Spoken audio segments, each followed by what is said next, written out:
Okay, welcome to the afternoon session.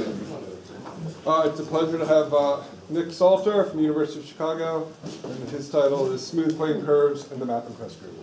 Yeah, thank you to Benson and Andrew and Ursula. It's, I'm sure, going to be a wonderful time here. So what I'm going to talk about today is some work that maybe sort of begins where Edward's talk this morning left off. That is, it's going to be something that's sort of at the boundary between topics in algebraic geometry and topics in surface bundles. So essentially, the subject of this talk is going to be about a certain surface bundle that arises very naturally in algebraic geometry, but I'm going to be looking at this from the point of view of a topologist. So let's start by talking about what a plane curve is. A plane curve is a special kind of Riemann surface. So you'll start with a polynomial in three variables, f of x, y, z. And so this is a polynomial.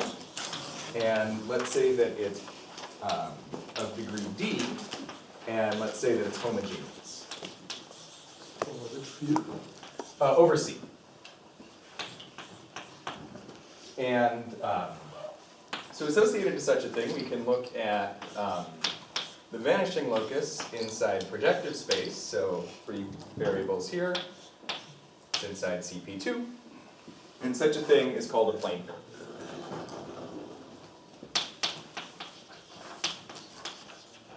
For our purposes, not all plane curves are created equal. We're interested in ones which, from the point of view of topology, give us an underlying topological surface. So we say that such a thing, our first definition is that this is going to be smooth if, as a manifold, well, if it's homeomorphic to a manifold. So if Vf is homeomorphic to a surface of genus G. And this genus G here is predicted by the degree D, and the genus is D minus 1, choose 2. This comes from something called the degree genus formula.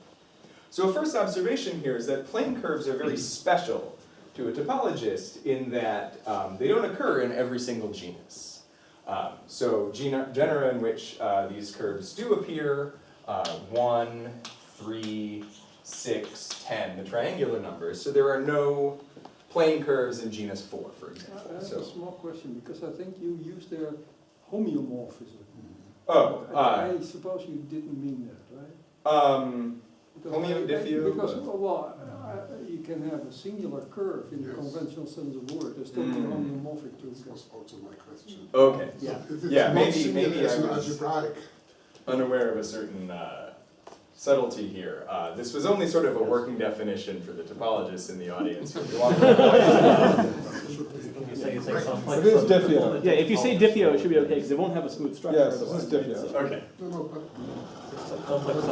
it's a non-singular algebraic curve. Is that what you mean? Or Yes, you mean it's yes. just And yeah, I'm working my way towards that, but I want to point out that Topologists would understand what actually is a submanifold of P2. Yeah, I guess Okay, okay. So let's talk about the family of all such things, because it's very easy to parameterize all homogeneous polynomials of degree D. A priori, these fit in some sort of affine space, but if we're just looking at the vanishing locus, then we don't care about taking action of C star, and so these naturally fit into a projective space here. And so the family of, or the space of all plane curves, smooth or not, is naturally identified with CPN. So this is the space of all plane curves of degree D. And the n here is given by just combinatorics. You need to pick out monomials in three variables of degree D. So this turns out to be given by D plus 2, choose 2, and then you subtract 1 because you projectivize. So there's some high-dimensional projective space which parameterizes all plane curves. And smoothness, properly speaking, is saying that it's a non-singular algebraic curve, and it turns out that there's a polynomial defined on this space of plane curves which vanishes exactly when the plane curve fails to be smooth, in the sense that I mean to say. And so this is called the discriminant polynomial, and inside of this we have the discriminant locus. So this is inside CPN, and as I said, we call it the discriminant. That's how you spell that. The discriminant locus, and this is the vanishing locus of a particular polynomial D for D, the so-called discriminant polynomial. So all you really need to know about this is that it exists and that, so therefore we can define a space sitting inside this, which is the complement to this. So it's a hypersurface complement inside this projective space. And this is going to parameterize embedded smooth plane curves. So we call this space PD.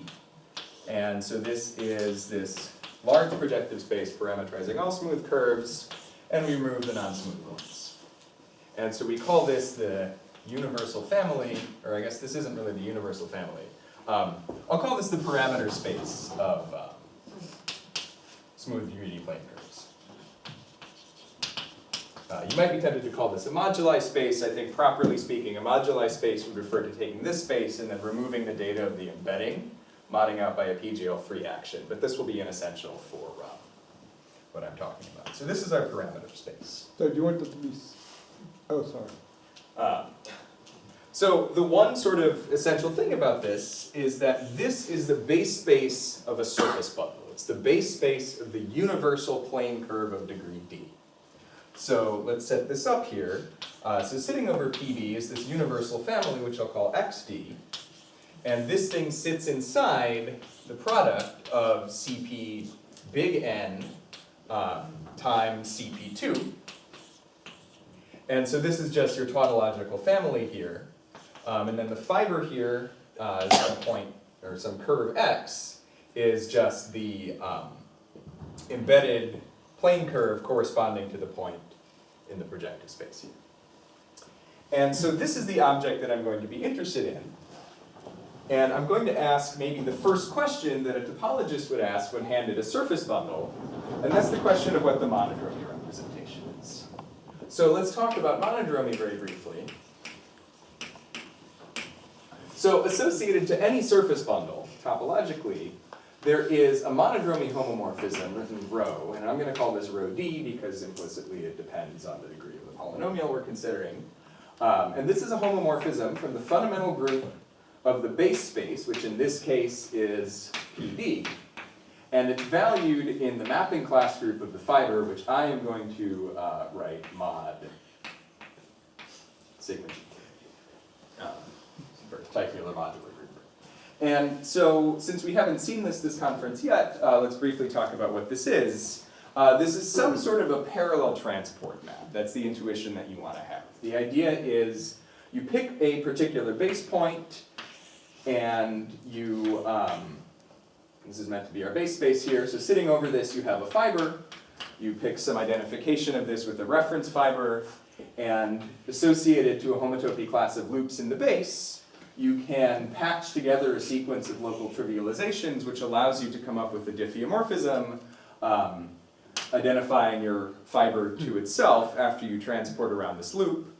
This depends on choices you make, within your homotopy class and maybe within the picture of the fiber that you choose. But this data is sort of, this choice of data is erased when you descend to the mapping class group. And so this is our monodromy map. And so this is the thing that I want to study.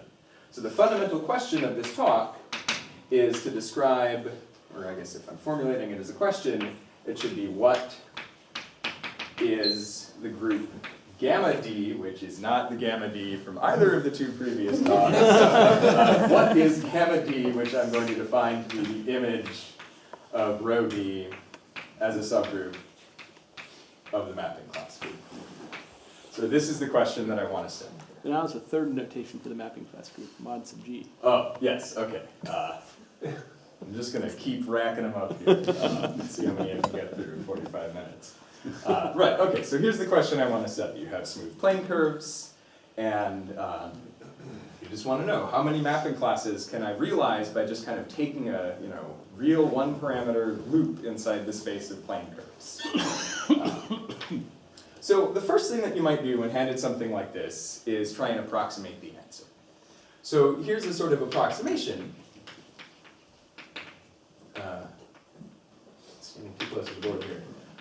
So approximate, by this you might approximate the mapping class group itself by its symplectic representation. So you have this map, capital psi, from the mapping class group onto the symplectic group, all right, sp2gz, just taking a mapping class to its automorphism that it induces on h1. And it turns out that the answer to this approximate question has been known since the 1980s. And so there's a theorem of Beauville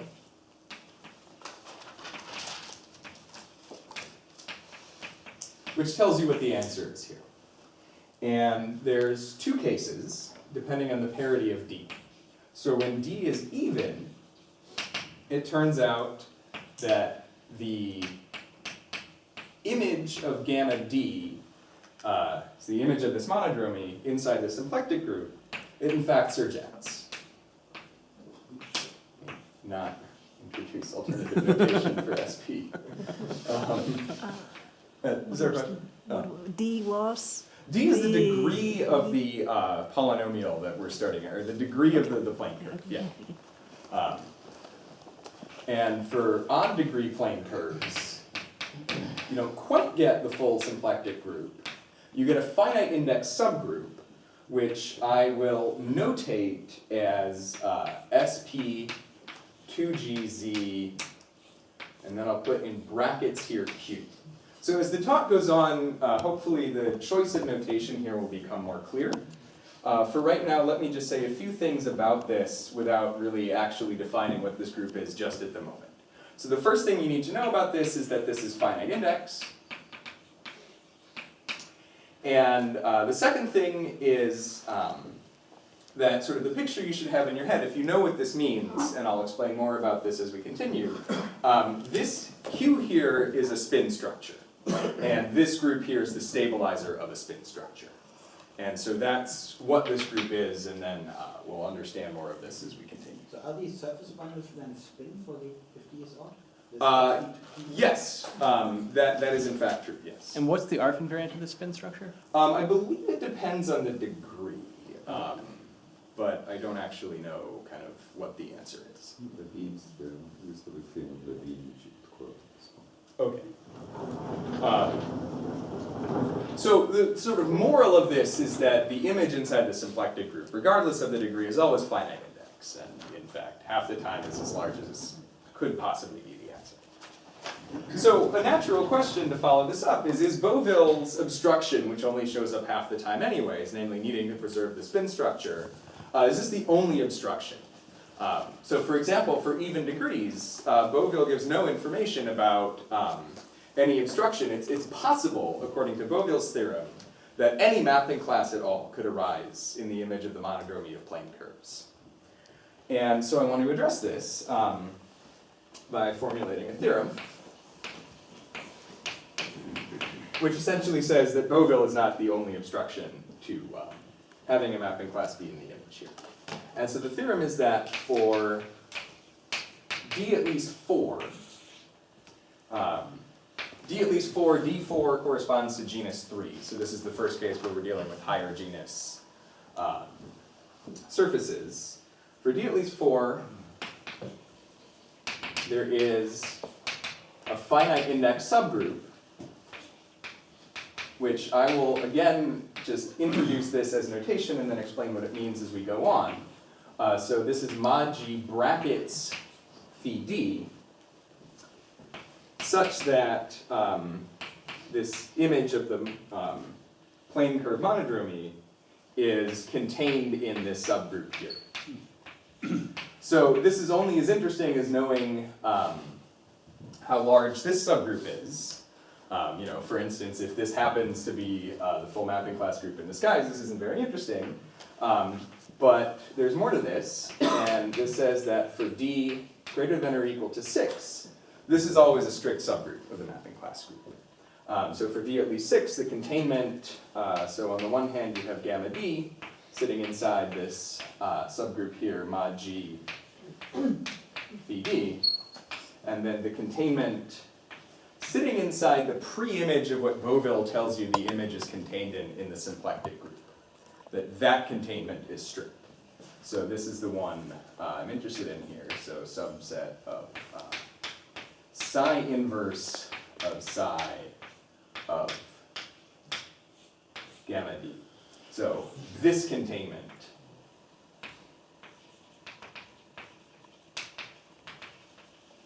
is strict. So not equal to. So in other words, there are finer invariants or obstructions to surjectivity that are sort of invisible on the level of cohomology of this monochrome. So that's kind of the first thing to say. So let's say a little bit more about what is known in sort of the positive direction. How large can this monodromy representation be? And the theme here seems to be look in low degrees and work your way up. So despite my statement here concerning d greater than or equal to 4, which is the first case where your surface is higher genus here, it's still sensible to formulate this whole thing for degree 3, and this is the case of embedded elliptic curves inside P2. And so let's start there. So for d equals 3, this is the case g equals 1. And in this case here, there's sort of one of these, accidents of low genus that, we all come to expect. That is, so in this case here, the mapping class group of the topological surface, mod sub 1, is just equal to SL2Z, and maybe moreover, I'll formulate this as sort of, in a relative setting here, that this map, psi, the symplectic representation, is an isomorphism. Could you push the board up above the shadow or? Oh, yeah. I forget I have all this extra room here. No, I don't want to move it back up because I have a shadow with it. Right, so this is an isomorphism, and so Beauville's result applies here and immediately shows that the gamma is in fact equal to the full mapping class group in this very low degree here. So Beauville implies that in this case, gamma in degree 3 is equal to mod 1 is equal to the pre-image of the image of gamma 3. All right, I guess I should also mention here, this is closely related to some work of Dolgachev and Lidgover, who considered the space of this complement here and sort of studied aspects of the fundamental group, and it follows sort of from their work as well. So that's the lowest possible degree where anything interesting happens. Let's turn now to degree 4. In this case, the genus here is 3. And this was studied by Kuno. So we showed the following thing. So first of all, the remark is that in this case here, this subgroup that I defined in this theorem here reduces to the full mapping class group. So in just as a sort of remark, that this mod G, I guess in this case I can be explicit, mod 3 phi 4 is just equal to the mapping class group in genus 3 in full generality. And so the reason why, oh, I guess D equals 6, never mind. Anyways, Kuno's theorem tells you that gamma 4 is equal to the mapping class group in genus 3. So if you're familiar with algebraic curves, this should not be that surprising to you. The essential idea here in this theorem is that there are only 2 types of algebraic curves in genus 3. There are hyperelliptic curves, and then every other curve happens to be a plane curve. And this is one accident of low genus, low degree. But you can take this idea that the only non-planar curves are hyperelliptic, and then you can bootstrap this into a proof. Essentially, the idea is that you treat the mapping class group as the orbifold fundamental group of the moduli space, and the hyperelliptic locus is complex codimension, I think in this case exactly 2. And so cutting out something that's real dimension 4, or real codimension 4 from your variety doesn't change the fundamental group. And you have to be careful because there's sort of orbifold stuff happening here, but that's the essential content of this. So, Written codimension 1. Yes, one. is it codimension 1? Of course. G minus 1 dimension compared to 3G minus 3. Okay, well then maybe, That's still not a problem, right? You get surjection of Yeah, yeah, surjection of fundamental groups, you don't get a isomorphism, which is what you expect from this. right.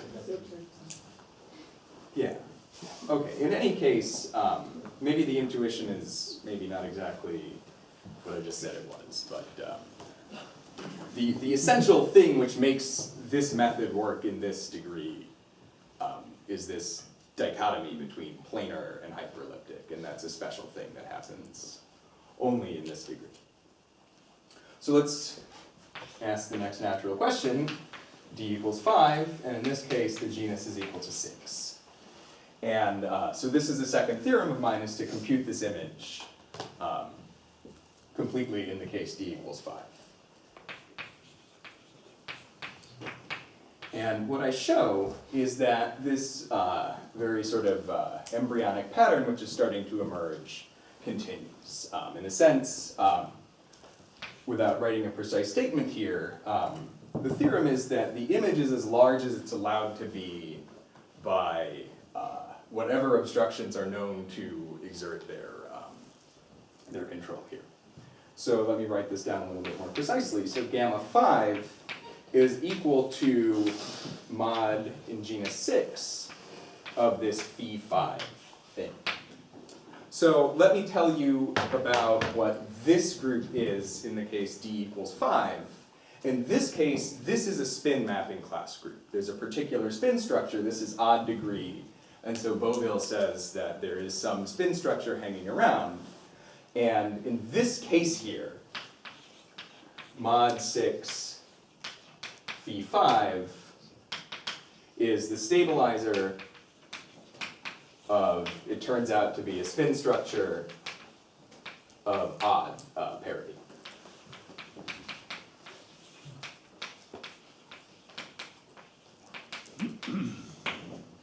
So, what I want to do next is discuss both of these theorems and start by talking about maybe explain what these subgroups actually are, and then explain where this obstruction comes from, and then maybe say a little bit about the sorts of techniques that go into proving this, because despite maybe the outward appearance of this being a very sort of algebra geometric thing, at the end of the day, this reduces to a very familiar situation for those of us who work with mapping class groups. There's curves on surfaces and subgroups, and just to preview a little bit here, so this is some finite index subgroup of the mapping class group, and the sort of key step in here is understanding the relationship of this subgroup here, the image of the monodromy, with the Torelli subgroup of the mapping class group here. And so essentially what I do to show this result is I show that this group here contains the Torelli group in genus 6, which is, well, if you know about Johnson's generating set for the Torelli group, you know that it's very large in the number of, or in the genus you have, and in fact, in this case, the group that I actually exhibit living inside this group is generated by 4,470 elements, and so somehow I managed to find all of those without taking, a comparable number of pages.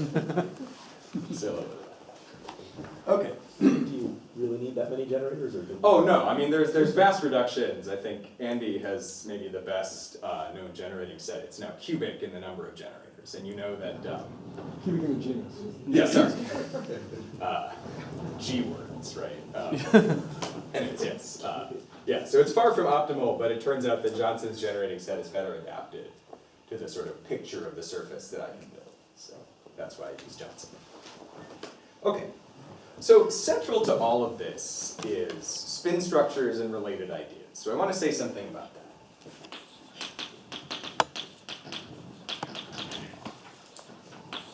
So a spin structure, people encounter spin structures in different mathematical contexts. And one of the sort of key points in this work here is to kind of bring together the way an algebraic geometer thinks about spin structures and the way a topologist thinks about spin structures, and to kind of make them talk to each other. So let's start with the topological picture of what a spin structure is. So from the point of view of topology, a spin structure is a particular double cover of the unit tangent bundle of a manifold. And so let's formulate this. So T1x, x here is going to be a Riemann surface, and T1x is going to be its unit tangent. And so this is a fiber bundle with fiber S1. And from this point of view, a spin structure is the following bit of data. It's a cohomology class alpha in H1 of the unit tangent bundle with coefficients in Z mod 2Z. Subject to the condition that alpha evaluated on this class zeta, which is the homology class of the loop around the fiber,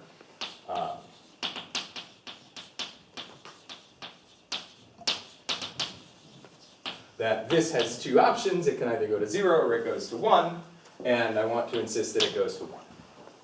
So from such a bit of data, or such a bit of data, is exactly equivalent to this double cover that I alluded to a second ago. That is, this is nothing more than giving you a homomorphism from the fundamental group of your unit tangent bundle to Z mod 2Z, which in turn gives you a two-sheeted cover.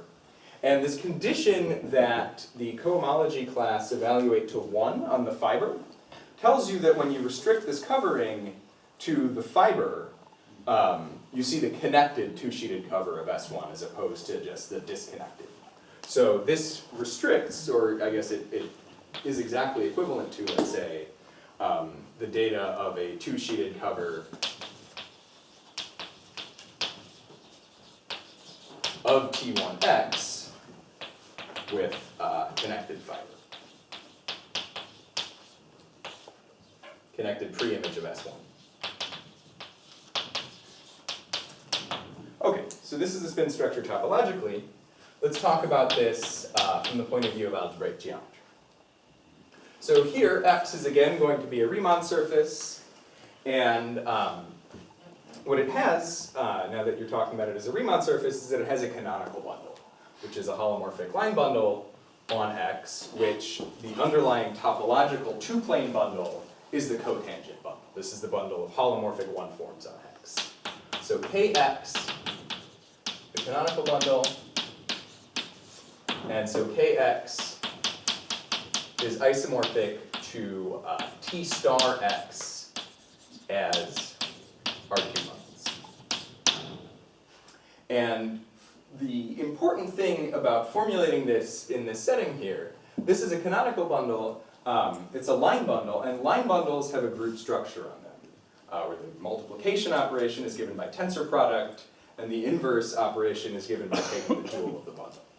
And so from this point of view, you can ask about this as an element of the so-called Picard group of line bundles with this group operation. And so from this point of view, a spin structure is a square root of the canonical bundle in the Picard group. So a spin structure is some element L in this group of line bundles, pick X, such that L squared, its tensor square, is isomorphic to the canonical bundle. And the bridge between these two worlds is the fact that the underlying vector bundle for the canonical bundle is the cotangent bundle, and so, up to making the identification is just the same thing as the tangent bundle. And so here's how we can take a spin structure here and arrive at a spin structure here is in the following way. So let's consider the total space of this bundle, so I'll maybe abuse notation slightly. So L here is my notation for the total space now. And so the tensor square map, so I just take an element in a fiber here and I send it to its tensor square, up to making the identification with the tensor square of L and the canonical bundle, gives me a map to the total space of the cotangent bundle of X, remembering that, treating this as a two-plane bundle. And this map here if you look at it fiber by fiber, on an individual fiber literally is the squaring map, C to C. And topologically, this is a branched cover where the branching locus happens at 0. And so if we restrict to what I'll call L naught is just L minus the 0 section, the map from L naught to T star X naught, which is the same thing, drill out the 0 section, this is a twofold cover. This space here has the homotopy type of the unit tangent bundle, and this is exactly specifying the data of this two-sheeted cover with connected fiber. The fiber is connected by virtue of the fact that this is a map between vector bundles, and the fiber is just this twofold squaring map construction. So given such a data of a spin structure, you can turn it into a spin structure here, and then theorems, I guess, maybe due to a TIA, will tell you that there's a sort of perfect two-way passage between these two here. This is a spin structure, and I want to point out that there are some obvious generalizations that you can make, which will turn out to be essential to what happens next here, is from this point of view, and really from this point of view, there's nothing essential about the number 2. So let's make a sort of modification of this. Let's talk about n-spin structures.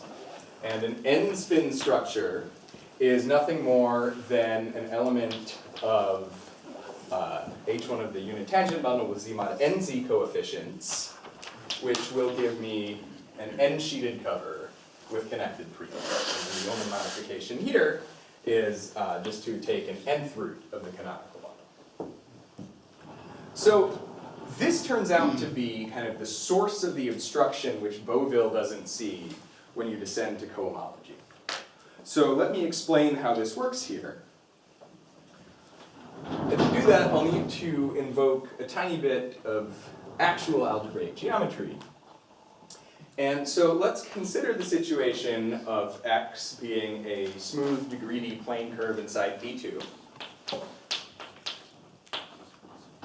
And what we're going to look at is we're going to see if we can understand what the canonical bundle of X looks like. And so here's the one fact from algebraic geometry which you need to know, which is that the canonical bundle to any plane curve, smooth plane curve, is coming from a line bundle which already exists at the level of CP2. So CP2, if you remember, maybe things about maybe the first few pages of Milner-Stasheff, projective spaces have line bundles sitting over them, the sort of tautological line bundle. And I guess, properly speaking, the dual to this is this bundle O1, but this is just, for our purposes, a particular complex line bundle defined over CP2. So it lives in this group of line bundles, pick CP2. And the group operation here allows us to define O, let's call it K, for any K, is just the kth tensor power of O1. And I guess if K is negative, you have to take a dual before you take powers, but that's fine. And the fact is that this canonical bundle is inherited from a bundle on CP2, and the bundle that it is the restriction of OD minus 3. So OD minus 3 restricted to the curve X for any plane curve whatsoever. And it's the fact that this thing kind of exists for all curves simultaneously which produces these obstructions, these invariant higher spin structures for us. So an immediate consequence of this fact here is that any plane curve has a canonical D minus 3 spin structure, namely O1. So O1 is a D minus 3 spin structure. And this is the essential observation which underlies this first theorem over here. That is, so to prove theorem A, what you do is you take the existence of this class and you produce from this a class, the phi D, that is in the notation of the theorem, And so what this is it is an element, it's a D-3 spin structure. It lives in H1, T1x for any plane curve x. So maybe actually I want to formulate this in a slightly more global way. So remember that script x was my notation for the total space of this universal plane curve. So T1x is going to be the circle bundle above that, which is just restricting on any given plane curve to its unit tangent bundle. So this lives here, and it has coefficients, because it's a D-3 spin structure, is Z mod D-3Z. And by its existence on the total space of this family here, it's invariant under the monodromy of the family. So I guess I can indicate this by writing it in the gamma D invariance. And so this tells you, I mean, this is the proof of the first theorem here, that gamma D stabilizes, leaves invariant, stabilizes phi D. And so our notation is just that mod G brackets phi D is just this stabilizer.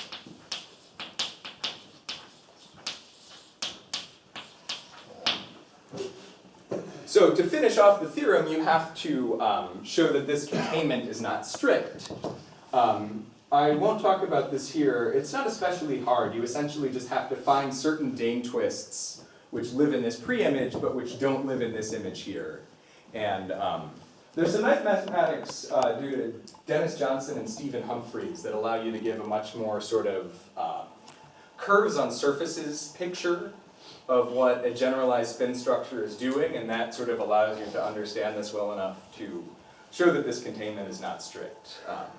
But in the interest of time, I want to move on and talk a little bit about the second theorem, because there's some interesting stuff happening here.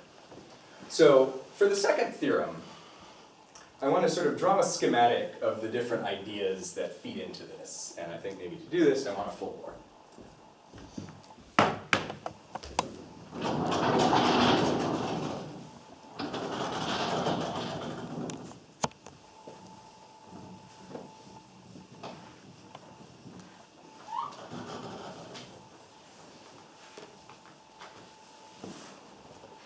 So our end goal is the following. The last thing we want to do is we want to show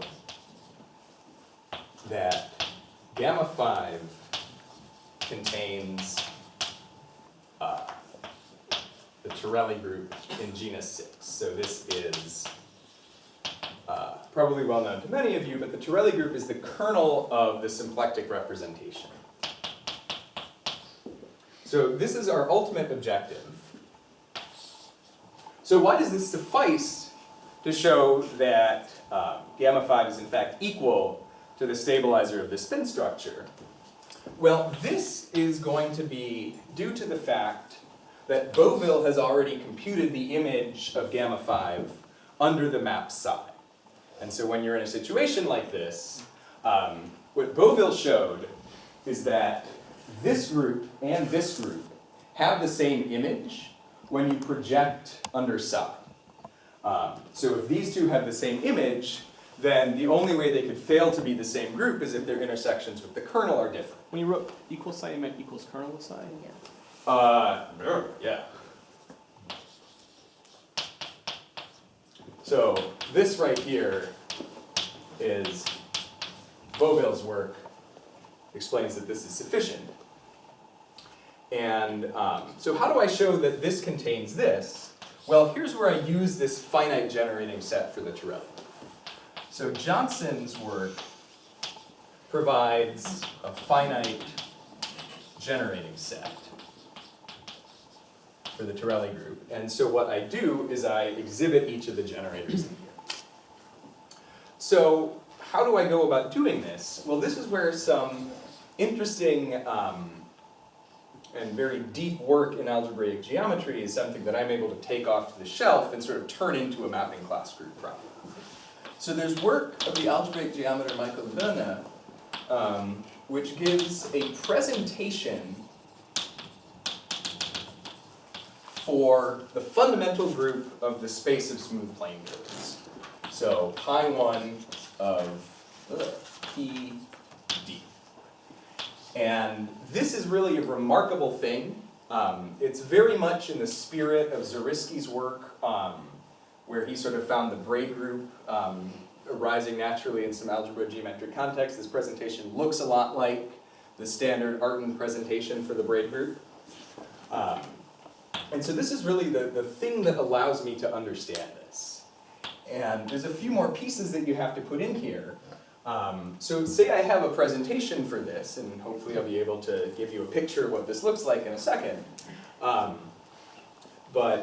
you have a presentation for this, and this is being mapped into the mapping class group. And you have a very explicit understanding of what the relations in this are. But you can't really get very far if you don't know anything about what the image of the generators look like.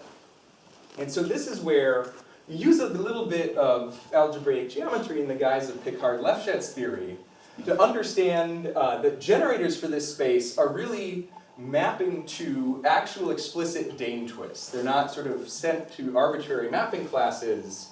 These generators have a sort of geometric meaning. They're what happens when plane curves develop singularities ascension. This gets promoted to being Dane twists. And so Picard-Lefschetz will allow you to conclude that generators are sent to Dane twists, and I guess maybe properly speaking, right-handed Dane twists.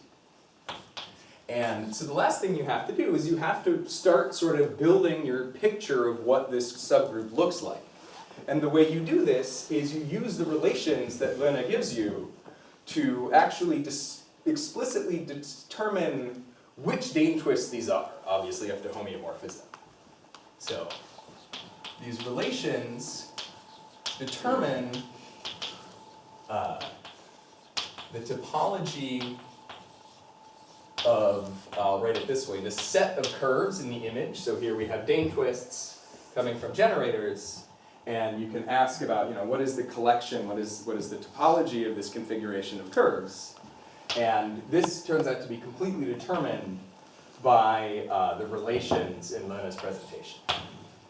So to close things out here, I just want to draw one very suggestive picture here, which is what Lerna's generating set looks like.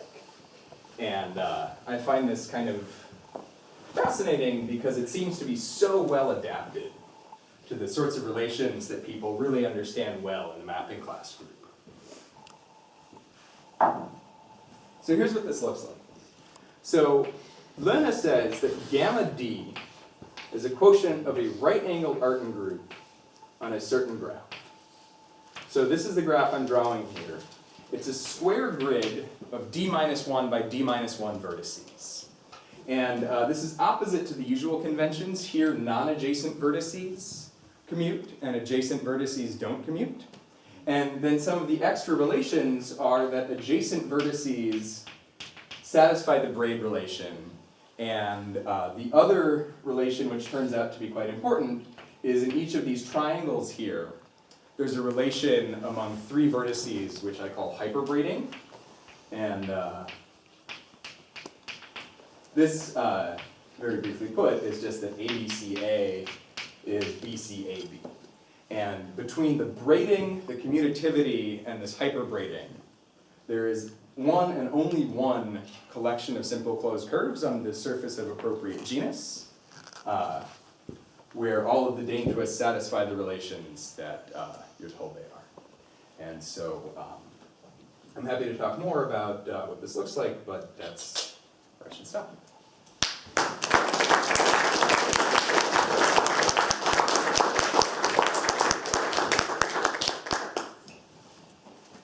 Questions? Yes?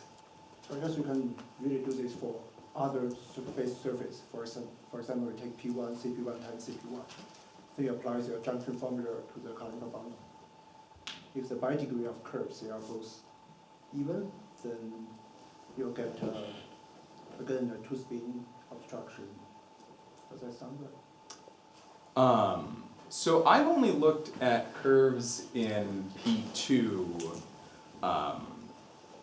Mostly, well, I mean, I haven't finished this project because I haven't proven a result for all degrees, but yeah, I don't really know what the picture would look like. I don't know if there is an analog of Lerner's work or not. I'm sorry for that part. If I give you the spin bundle that behave like O1, then at least the first part of the theorem should still work. Yeah, that sounds, yeah.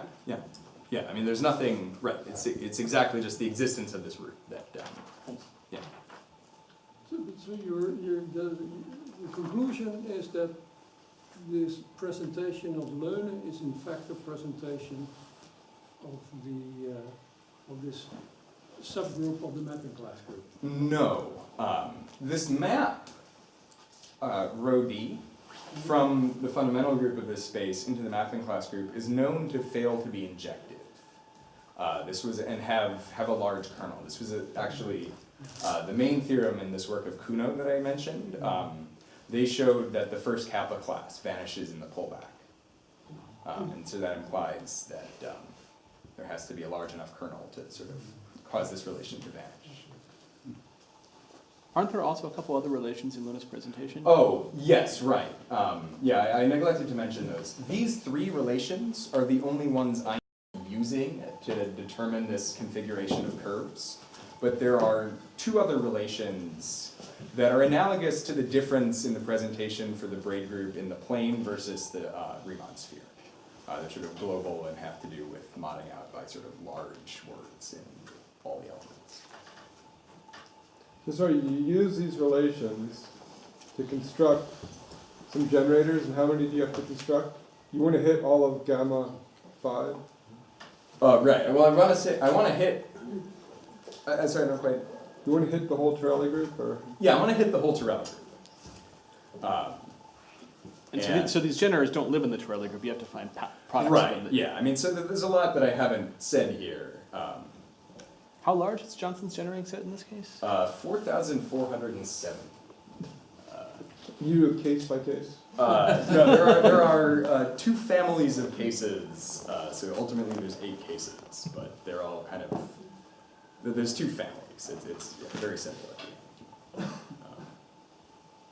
Yeah, the point is that like once you have the Johnson generators, but you have more, you're not just the Torelli group. Sort of the orbit of Johnson's generating set under like a larger group in which it might be contained, that's much more manageable. That's really sort of where this reduction in complexity comes from. Other questions? Are there any examples of families over a rational base which give you the full mapping class group? To my very limited knowledge, no, but We conjectured that this is something that you see just by knowing that there should be some instruction to generating the full mapping class group based on the algebraic geometry of the base.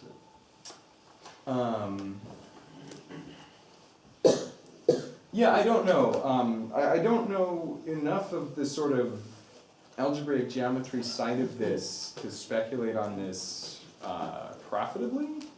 I guess the first thing I'd want to talk about, maybe not here, is the fact that in low degrees you do end up generating the full mapping class group. I mean, maybe, I know like the algebraic geometry of the moduli spaces are very different in these low degrees, but... Moduli space is rational for low degrees and the general type for... I see, okay. But the general type isn't really, I mean, like to support the whole mapping class group or most of it, like you don't need very much of moduli space, right? So the fact that Yes, you can generate by a curve, but the curve is of high genus, so... Right, But if it is offline, then this kappa lambda clusters become trivial. Does it give something?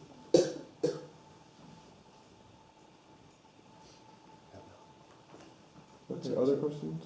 So for, I'm a little bit confused about the statement. So for D is equal to 6, you have this precise characterization, but for D greater than 6, it's open or it's not true? That, Oh, right. So all I know in degrees, so this is degree 5, but so for degree 6 and larger, the statement which is gone is that the image of the monodromy is contained in the stabilizer of this generalized spin structure. and that generalized spin structure is strictly smaller. Yeah. My feeling, perhaps even conjecture, is that there should be an equality. Gamma D is equal to the stabilizer of this generalized spin structure. And the equality holds for d is equal to 5. right? Yes, that is the theory, yeah. And is that generalized spin structure, it's always stronger than As soon as, Serval or something? right, I mean, that is sort of the fact that this is strict, is, yeah, that's the content there. That's interesting because you have this, what is it called, this standard presentation of the mapping class group, which actually tells you that the sort of new exotic relations manifest itself already in low genus, right, on gene 3 or 4. And since you have covered that already, you would expect that it might also hold actually for a higher degree. I'm not sure I understand the question. Well, what I mean is, there's this, what is the name of this guy? There's this well-known. The lantern relation, is that? No, You mean yeah, this Matsumoto paper? This in terms of Matsumoto, reference? and then it was actually sort of improved upon by. No. Weinreb. Weinreb. Oh, That's Weinreb, the okay, guy. so the original one. Yeah, so this has this kind of funny Dinkin-like tying up. But the sort of, it involves some extra relations, but these relations actually are only in low genus, right? Right, And the low genus you have covered, in a sense. right. And so one would think that if you can sort of get everything in this low genus part by this method, you may actually sort of. Yeah, the one thing I will say is that one of the hardest parts about this is that the picture of curves you get, sort of given to you by the sort of top row in that chart over there, look nothing like the standard coordinates on the mapping class group. It's really hard, in fact, to find a straight chain inside this. Maybe another thing is, I mean, we're not looking at the whole mapping class group, but the stabilizer, this higher spin structure, No, and that, being a presentation, that's probably a mess, so. Yeah. Well, we can continue after the break. Let's thank Nick again.